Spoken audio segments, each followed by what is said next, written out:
Hello guys, gusto nyo bang matutunan kung paano mag-edit ito sa CapCut? At kung paano magpalit ng background? Guys, stay tuned ka lang dito sa ating video tutorial.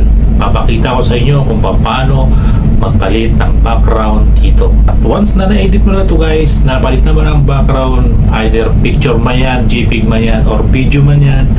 At pwede mo rin itong gawing isang temporary ID picture kung sakaling gusto mo magpa-laminated ng mga ID. So kung wala kang ID, pwede mo itong gawing isa sa mga paraan na magkakaroon ka ng picture ID 1x1, 2x2, whatever you like the sizes. So guys, ang tutorial na to guys, napakasimple lang, napakadaling gawin. Dito lang yan sa ating CapCut application. Tara! Umpisa na natin ang paggawa ng ating video background o picture background man lang ito. Tara guys, umpisa na natin.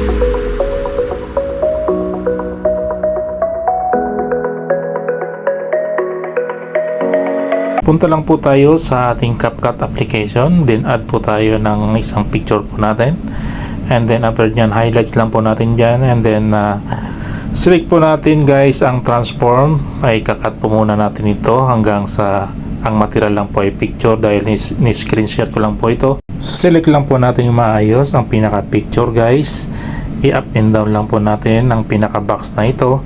Once na nahorma po natin ang maayos dyan, and then press na po natin yung check, and then magkakat na po ng kusayan guys hanggang sa picture na lang ang matira. Once na okay yan guys, okay, remove na natin ng highlights natin, and then hanapin naman ulit natin ang remove backgrounds. Once na makita na natin ang remove background, doon lang tayo pumunta sa auto remove backgrounds, and then hanapin naman natin guys sa pinakababa ang background.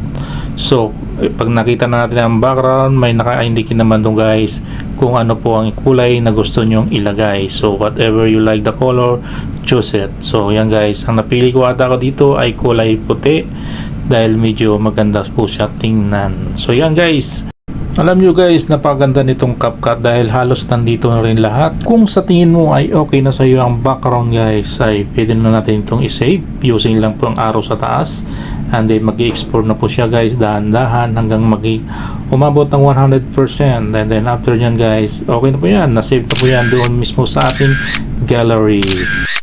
At kung may natutunan po kayo dito sa video na ito about sa tutorial regarding po sa dito sa remove background at change background po natin, ay please subscribe my channel, and then para updated po kayo sa susunod pong video natin na upload dito sa YouTube. Marami pong salamat. Stay tuned lang po tayo. Thank you so much sa inyong panonood. Mabuhay po kayo. God bless you all.